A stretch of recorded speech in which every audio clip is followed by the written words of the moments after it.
সেই ভিডিও যখন ধারণ করছি আইসা আমার ফোন থাবা দিয়ে মোবাইলের উপর থাবা দিছে এবং এই যে মেরে আমার জামা কাপড়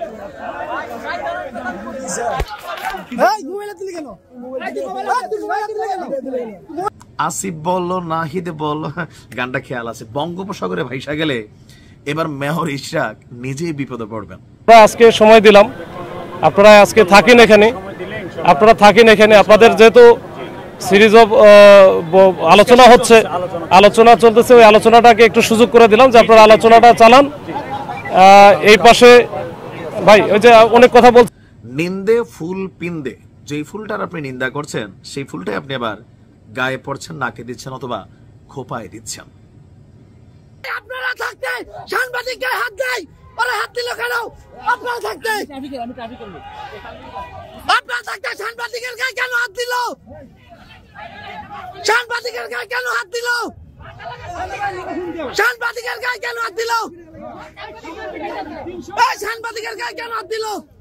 উপদেষ্টা আসিফের মন্ত্রণালয় থেকে মেয়র ইশরাকের শপথ পড়ানো হবে না, এটা সামাও আমরা সরকারি যে আইনজীবী ছিল যে বক্তব্য শুনেছি এই নির্বাচন তো যাক আপনারা গেছে ওদিন আমরা আপনারা যে বাইরে যান নাই, রাস্তাঘাটে মানুষের ভোগান্তি করেন নাই, এটার জন্য আমরা অ্যাপ্রিসিয়েট করি এবং এটা আমরা বলছি যে এটা ধন্যবাদ পাওয়ার মতো। তো এটা ঠিক আছে, এখন যেটা হয়েছে সরকারি ছুটি কি অবস্থা করছে এখানে যারা রয়েছেন দায়িত্বে স্টাফরা, তারা যাত্রীদের গায়ে হাত তুলছে এবং তাদেরকে বিভিন্নভাবে হয়রানি করছে। আমি সংবাদ সংগ্রহ করতে আসাই আমার গায়ে ভাবে হাত তুলে এবং আমাকে মারছে এবং পুলিশরা ছিল এখানে, পুলিশরা নিশ্চুপ ছিল, পুলিশরা নিশ্চুপ ছিল এবং সেই ক্ষেত্রে এখানে যারা স্টাফরা রয়েছে তারা আমার গায়ে হাত তুলছে এবং আমি এর সুষ্ঠু বিচার চাই। অটোমেটিক লাইগা গেছে, বাট এই পেজ কি ছোটার আর কোনো সুযোগ নেই। আসসালামু আলাইকুম দর্শক, আপনারা সবাই কেমন আছেন? অবশ্যই এই ভিডিওর নিচে কমেন্ট বক্সে জানাবেন এবং আপনারা কে কোন জেলা থেকে এই ভিডিওটি এই মুহূর্তে এখন দেখছেন অবশ্যই আপনারা কমেন্ট করে জানাবেন। দর্শক আপনারা ভিডিওর শিরোনাম দেখে বুঝতে পারছেন আজকের এই ভিডিওটি অনেক গুরুত্বপূর্ণ হতে যাচ্ছে। দর্শক আপনারা দেখলেন যে পবিত্র ঈদুল আজহাকে সামনে রেখে সাধারণ জনগণের ভোগান্তি কিন্তু শেষ হয়নি, এখনও পর্যন্ত চলছেই। আগামীকালকে পরের দিন শনিবারে কিন্তু আমরা জানি যে বাংলাদেশে ঈদুল আজহা অনুষ্ঠিত হবে। সেই ঈদুল আজহাকে কেন্দ্র করে বাংলাদেশের বিভিন্ন আনাচে কানাচে থেকে শহর থেকে গ্রামে মানুষ গ্রামে চলে আসার চেষ্টা করছে এবং এই আশাকে কেন্দ্র করে বিভিন্ন জায়গা থেকে বাংলাদেশে যে ঘটনা প্রেক্ষাপট ঘটছে এইসব ঘটনাকে সাংবাদিকদের উপর চড়াও হচ্ছে এবং বাংলাদেশে এইসব বিশৃঙ্খল পরিবেশের যেসব মূলে রয়েছে সেটা হচ্ছে এই অন্তর্বর্তীকালীন সরকারের প্রশাসন কিন্তু কিছু করতে পারছে না। কিছু করতে পারার কারণ হচ্ছে তাদেরকে কোনো কিছু করার সুযোগ দেওয়া হচ্ছে না। এই পরিস্থিতিতে আগামীতে ঈদুল আজহা কেমন উদযাপন হবে বা বাংলাদেশের এই অবস্থান কতদিন চলবে, এরকম আরও গুরুত্বপূর্ণ নিউজ এপিসোড দেখার জন্য এখন আমরা পাশে থাকা স্ক্রিনের পর্দায় চলে যাব। তো দর্শক আপনারা যারা এখনও পর্যন্ত আমাদের এই চ্যানেলটি সাবস্ক্রাইব করেননি তারা অতি তাড়াতাড়ি এই ভিডিওতে একটা লাইক দিয়ে চ্যানেলটি সাবস্ক্রাইব করে চলুন ধারাবাহিকভাবে এই মূল ভিডিওটি দেখে আসি গুরুত্বপূর্ণ মনোযোগ সহকারে। সেই ভিডিও যখন ধারণ করছি আইসা আমার ফোন থাবা দিয়ে মোবাইলের উপর থাবা দিছে এবং এই যে মেরে আমার জামা কাপড়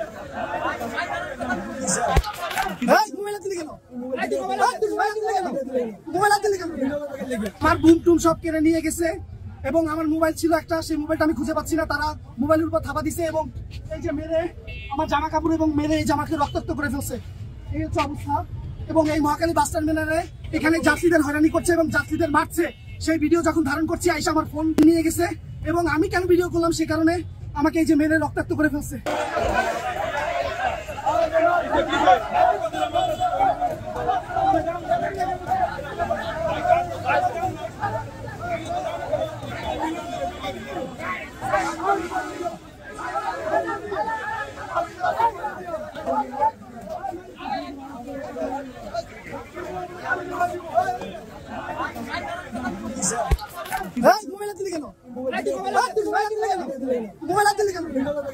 এবং পুলিশ এখানে দাঁড়ানো ছিল এবং সেই পুলিশ এসে তারা কিছুই বলে নাই, তারা দূরে দাঁড়ায় দাঁড়ায় দেখেছে। এই হচ্ছে মহাখালী বাস টার্মিনালের অবস্থা।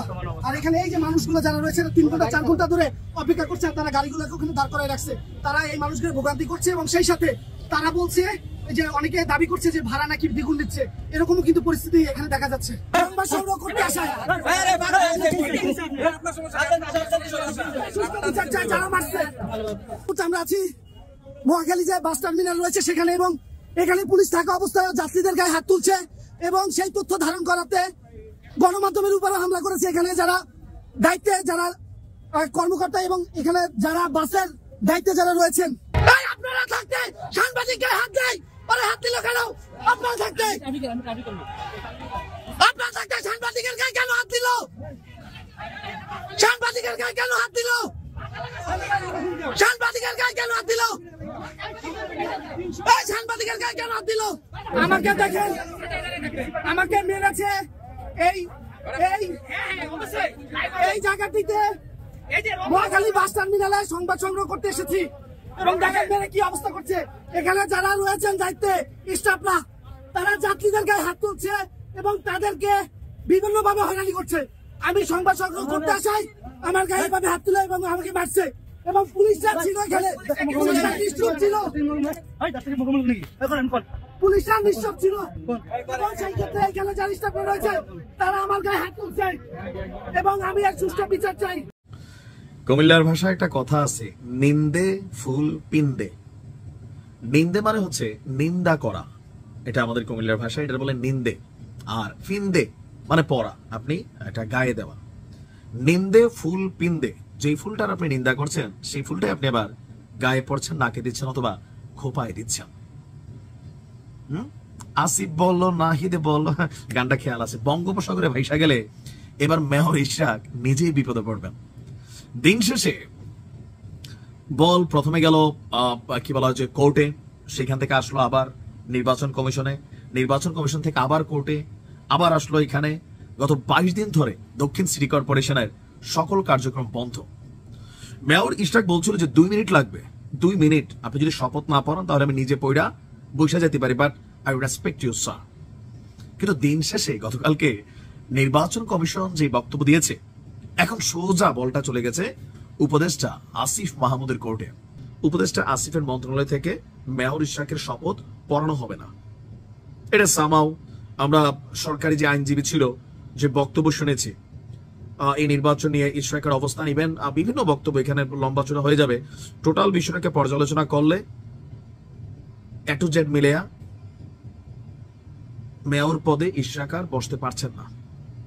বাট আইনের মধ্যেই, এটা আইনের মধ্যে দিয়ে পেচকিটা অটোমেটিক লাইগা গেছে, বাট এই পেচকি ছোটার আর কোনো সুযোগ নেই। আদালতের কাছে থাকলে হয়তো একটা কিছু হইতো, বাট রাইট নাও এটা যাদের কাছে, এখন পরবর্তী হইতে পারে আদালত নিজে কোনো সিদ্ধান্ত দেওয়ার এখতিয়ার আছে কিনা জানা নেই, ওরকম হলে হয়তো বিকল্প কিছু দেখবেন। এখন পরিস্থিতি কোন দিকে যাবে?